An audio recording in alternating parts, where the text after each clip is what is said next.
आपका यूनिक प्रज्ञान यूट्यूब परिवार में मैं प्रज्ञान सर हार्दिक स्वागत करता हूं, वंदन करता हूं, अभिनंदन करता हूं। प्यारे साथियों, अगर आप टीटी जैसी प्रवक्ता LT GATE UGC NET JRF आदि विभिन्न प्रतियोगी परीक्षाओं की तैयारी कर रहे हैं तो बिल्कुल सही प्लेटफॉर्म पर हैं। और आज की पाठचर्या होने वाली है काफी महत्वपूर्ण, क्योंकि आज की इस पाठचर्या में करने वाले हम लोग विगत वर्ष परीक्षाओं में पूछे गए उन प्रमुख कथनों को, जो कि परीक्षा दृष्टि से काफी इंपॉर्टेंट कथन है, और इन कथनों का वस्तुनिष्ठ अध्ययन आज की इस पाठचर्या में हम लोग शामिल करने वाले हैं। पाठचर्या से जुड़ने के लिए फटाफट सेशन को लाइक और शेयर कर दीजिए। चैनल पर पहली बार होंगे तो चैनल को सब्सक्राइब करके बगल में बने हुए बेल आइकन से ऑल बटन को प्रेस करना बिल्कुल ना भूलें। आपके लाइक शेयर सब्सक्रिप्शन से हमको मिलता है पुनर्बलन ऐसी पाठचर्या प्रतिदिन लाने के लिए। मुझे उम्मीद है कि अपना प्यार दुलार स्नेह देंगे और वीडियो को ज्यादा से ज्यादा लाइक और शेयर करेंगे। बिना समय गंवाए प्रारंभ करते हैं आज की इस पाठचर्या को और देखते हैं पाठचर्या में आज का पहला कथन। तो देखते हैं साथियों, पहला कथन आपके सामने है। क्या है कि भाषा की कसौटी पर यदि ग्रंथ को कसते हैं तो और भी निराश होना पड़ता है, क्योंकि वह बिल्कुल बेठिकाने है। उसमें व्याकरण आदि की कोई व्यवस्था नहीं है। पृथ्वीराज रासो ग्रंथ के संदर्भ में यह कथन किस विद्वान का है? इसका आपको जवाब बताना है। तो फटाफट उत्तर बताइए। और उत्तर मुझे उम्मीद है कि आपने चयनित कर लिया होगा और उत्तर में आपने जवाब दिया होगा आचार्य रामचंद्र शुक्ल जी को। किसको? आचार्य रामचंद्र शुक्ल। बढ़ते हैं दूसरे प्रश्न की तरफ। दूसरा प्रश्न काफी बेहतरीन प्रश्न है कि बुद्ध देव के बाद भारत में सबसे बड़े लोक नायक तुलसीदास हैं। ये असाधारण प्रतिभा लेकर के उत्पन्न हुए हैं। तुलसीदास के संदर्भ में यह कथन किस विद्वान का है? बुद्ध देव के बाद भारत में सबसे बड़े लोक नायक तुलसीदास हुए हैं। ये असाधारण प्रतिभा लेकर के उत्पन्न हुए थे। यह कथन किस विद्वान का है तुलसीदास के संदर्भ में?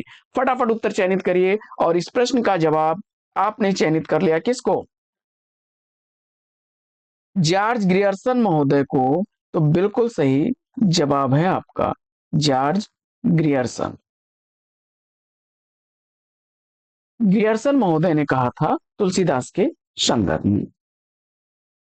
आगे बढ़ते हैं और देख लेते हैं अगला कथन। अगला कथन पृथ्वीराज रासो के संदर्भ में कहा जा रहा है कि यह एक राजनीतिक महाकाव्य है।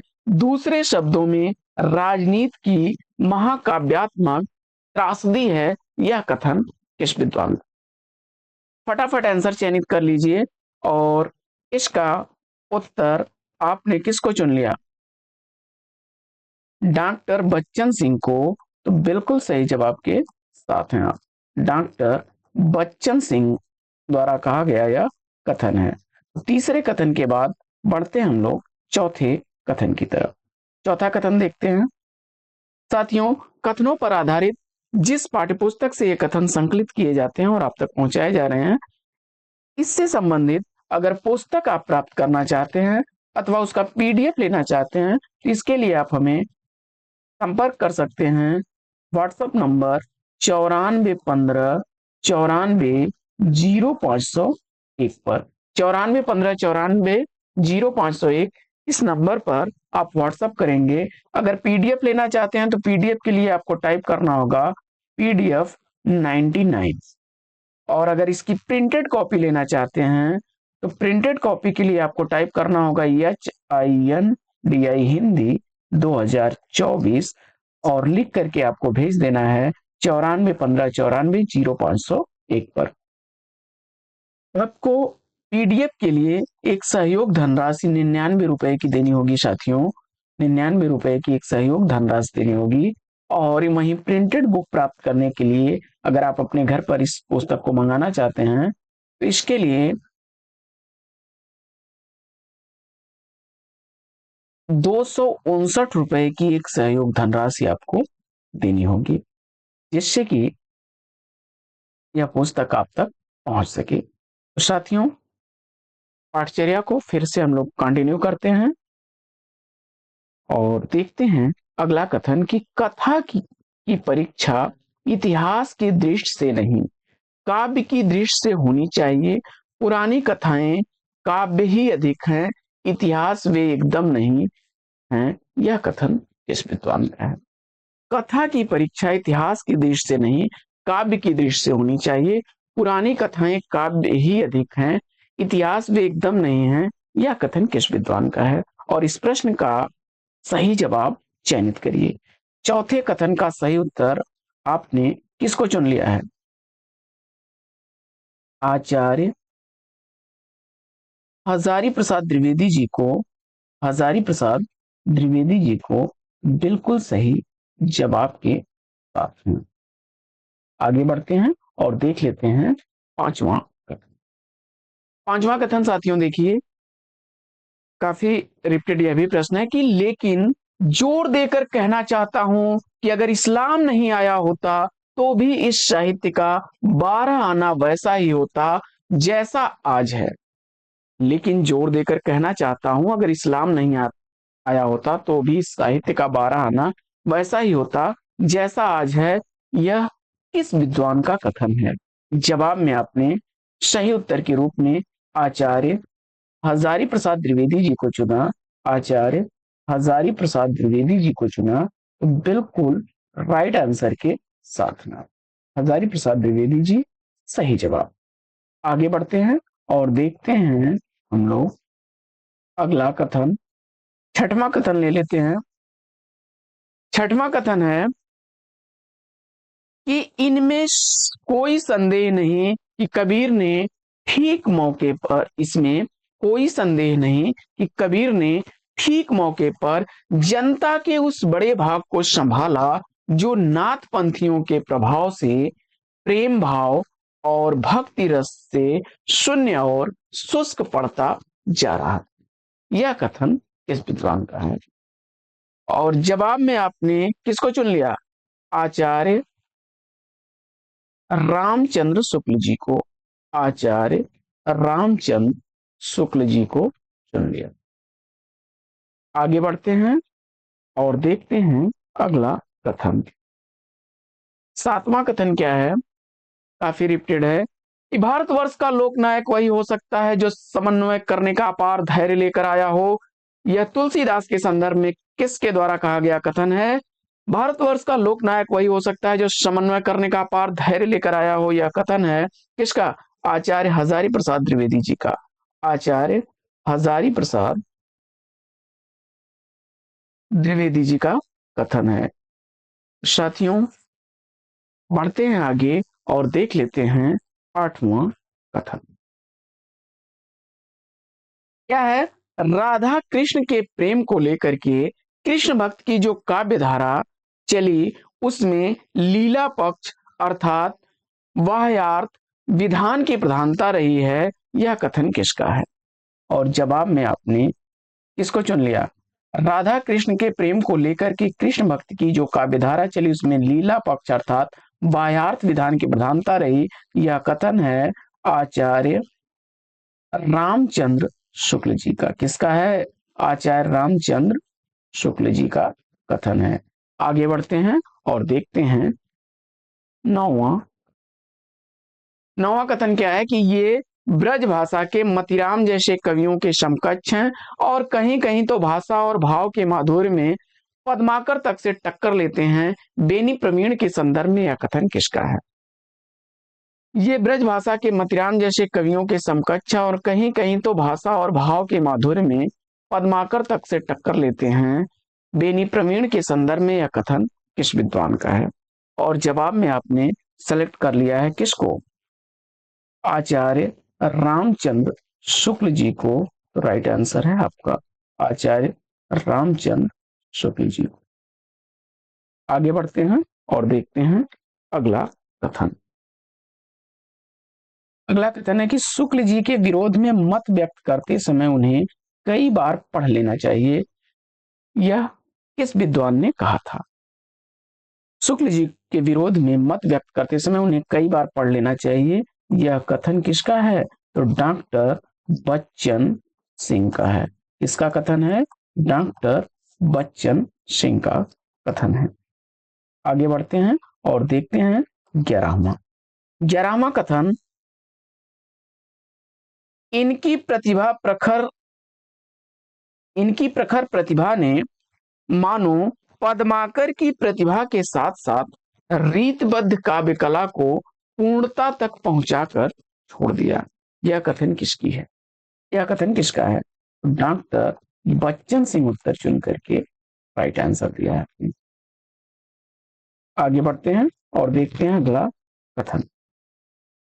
अगला कथन है कि राज्यसभा में बड़प्पन पाने के लिए कुछ न कुछ पंडिताई जरूरी थी।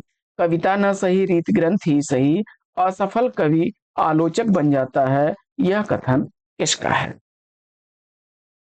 और उत्तर में आपने किसको चुन लिया? डॉक्टर बच्चन सिंह को बिल्कुल सही जवाब। डॉक्टर बच्चन सिंह। अगला कथन काफी रिपीटेड कथन है कि ज्ञान राशि के संचित कोश का नाम साहित्य है। ज्ञान राशि के संचित कोश का नाम साहित्य है। यह कथन किसका है? उत्तर में आपने महावीर प्रसाद द्विवेदी जी को बताया। बिल्कुल सही जवाब।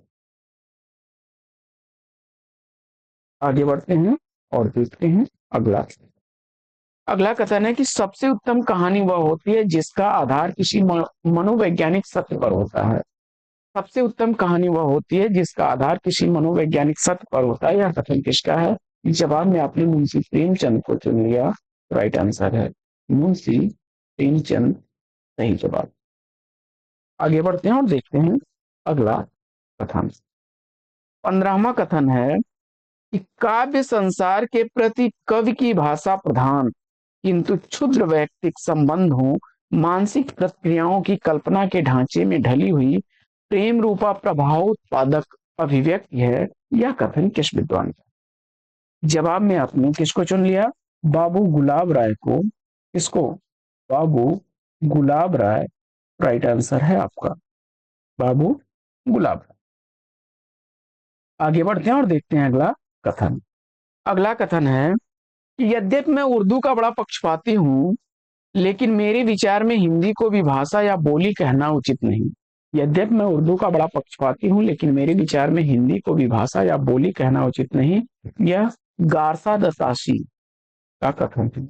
इसका है गारसा द ताशी का कथन है। आगे बढ़ते हैं और देख लेते हैं अगला कथन। अगला कथन है बौद्ध धर्म के सिद्धांतों में देश की बदलती हुई बौद्ध धर्म के सिद्धांतों में देश की बदलती हुई परिस्थितियों ने जिन नवीन भाषाओं की सृष्टि की, उन्हीं के परिणाम स्वरूप सिद्ध साहित्य की रूपरेखा तैयार की। यह कथन किस विद्वान का है? और इस प्रश्न का जवाब आपने किसको चुन लिया?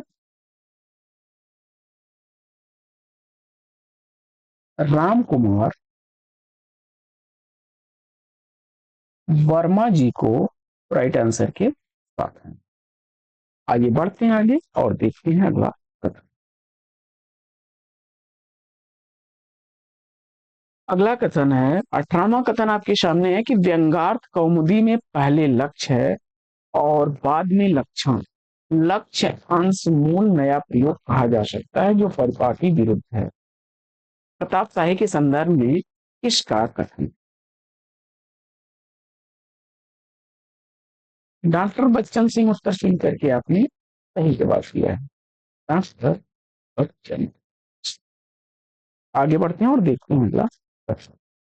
अगला कथन है कि विक्रम की 7वीं शताब्दी से 11वीं तक अपभ्रंश की प्रधानता रही है और फिर वही पुरानी हिंदी में परिणित हो गई।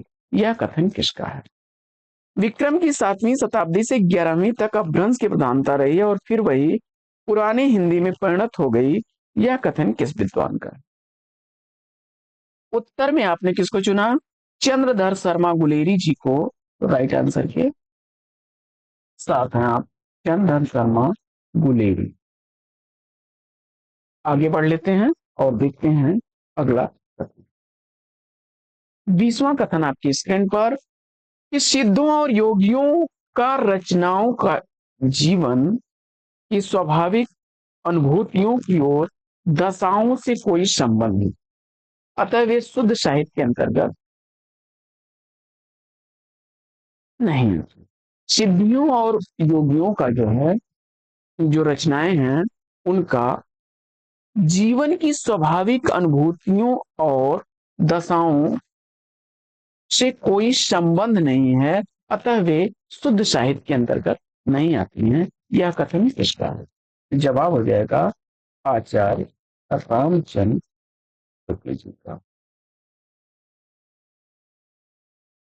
आइए बढ़ते हैं आगे और देखते हैं अगला कथन कि अपभ्रंश के जो जो नमूने हमें पद्यों में मिलते हैं, वे उस काव्य भाषा के हैं जो पुरानेपन के कारण बोलने की भाषा से कुछ अलग, बहुत दिनों तक आदिकाल के अंत या उसके कुछ पीछे तक पोथियों में चलती रही। यह कथन इस विद्वान ने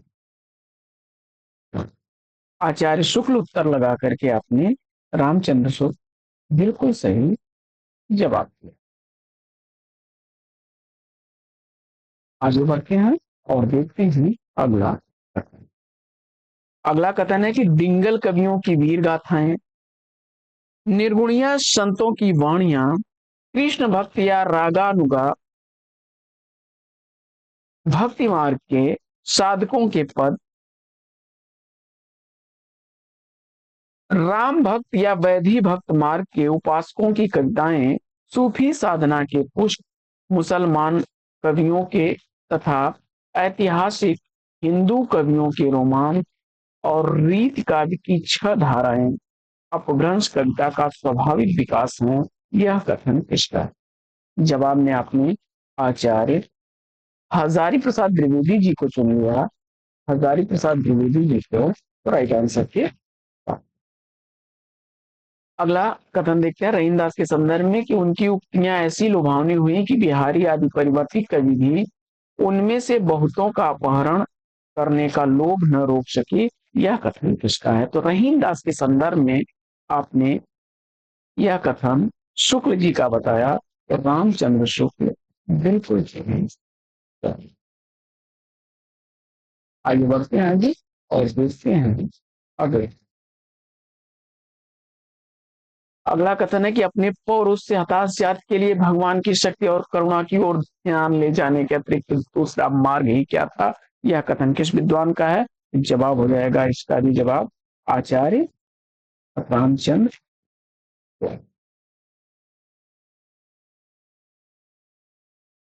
बढ़ते हैं आगे और देखते हैं अगला। कबीर के निर्गुण पंथ का आधार भारतीय वेदांत और सूफी कवियों का प्रेम तत्व है। यह कथन किस विद्वान का है? जवाब में आपने आचार्य रामचंद्र शुक्ल को चुना, तो राइट आंसर के साथ हैं आप आचार्य रामचंद्र। आगे बढ़ते हैं साथियों और देखते हैं अगला कथन। अगला कथन है कि शब्दों की जोड़ तोड़ में चमत्कार लाने के फेर में पड़ना कबीर की प्रवृत्ति के प्रतिकूल था। शब्दों के जोड़ तोड़ में चमत्कार लाने के फेर में पड़ना कबीर की प्रवृत्ति के प्रतिकूल था। यह कथन किस विद्वान का है? जवाब में आपने किसको चुन लिया? डॉक्टर श्याम सुंदर दास को राइट आंसर है। साथियों, अगर आप प्रमुख कथन विशेष पुस्तक परचेज करना चाहते हैं तो इसके लिए आप हमें 9415940501 पर व्हाट्सएप कर सकते हैं। पीडीएफ के लिए PDF 99 लिख करके और प्रिंटेड बुक के लिए हिंदी HINDI 2024 लिख करके सेंड करिए। पीडीएफ के लिए आपको 99 रुपए की सहयोग धनराशि, वहीं हिंदी 2024 प्रिंटेड बुक के लिए 259 रुपए की सहयोग धनराशि देनी होगी। तो अगर आप इच्छुक हैं तो हमें व्हाट्सएप कर सकते हैं, अन्यथा पाठचर्या को कंटिन्यू रखिए और देखते हैं आगे पाठचर्या में। आगे है कि भाषा बहुत परिष्कृत और परिमार्जित न होने पर भी कबीर की उक्तियों में कहीं कहीं विलक्षण प्रभाव और चमत्कार प्रतिभा उनमें प्रखर थी कि इनमें संदेह नहीं। यह कथन किसका है? जवाब हो जाएगा आचार्य रामचंद्र शुक्ल जी का। आगे बढ़ते हैं और देखते हैं अगला कथन। कबीर के संदर्भ में तात्विक दृष्टि न तो हम कबीर को पूरे अद्वैतवादी कह सकते हैं न एकेश्वरवादी। यह कथन किसका है? तो जवाब हो जाएगा आचार्य रामचंद्र।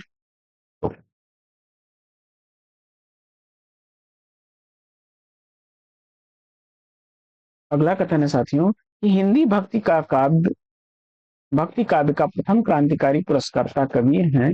कबीर के संदर्भ में यह कथन किसका है? जवाब में आपने डॉक्टर बच्चन सिंह को चुन लिया, तो राइट आंसर के साथ हैं आप। अगला कि तुलसीदास के संदर्भ में कि यह एक कवि की ही हिंदी को प्रौढ़ साहित्यिक भाषा सिद्ध करने के लिए काफी है। यह कथन किसका है? जवाब हो जाएगा आचार्य रामचंद्र पोपट। अगला कथन है कि प्रेम और श्रृंगार का ऐसा वर्णन जो बिना लज्जा और संकोच के पढ़ा जा सके वो स्वामी जी का ही है। यह कथन तुलसीदास के संदर्भ में किसका है? तो रामचंद्र शुक्ल जी का। साथियों पाठचर्या लेना चाहेगी यहीं पर विराम। वीडियो कैसा लगा कमेंट्स करके जरूर बताइए। आपके लाइक शेयर और कमेंट करने से मनोबल बढ़ता है, तो मुझे उम्मीद है कि आप हमारा मनोबल बढ़ाने के लिए वीडियो को ज्यादा से ज्यादा लाइक और शेयर करेंगे। चैनल पर पहली बार होंगे तो चैनल को सब्सक्राइब करना और बगल में बने हुए बेल आइकन से ऑल बटन को प्रेस करना बिल्कुल ना भूलें। तो फिर मिलते हैं आपसे अगले वीडियो में एक नए प्रकरण, एक नए टॉपिक, एक नए अंदाज में। तब तक के लिए लेंगे आपसे विदा। आपका जीवन मंगलमय हो। बेस्ट विशेष बेस्ट ऑफ लक। जय हिंद साथियों।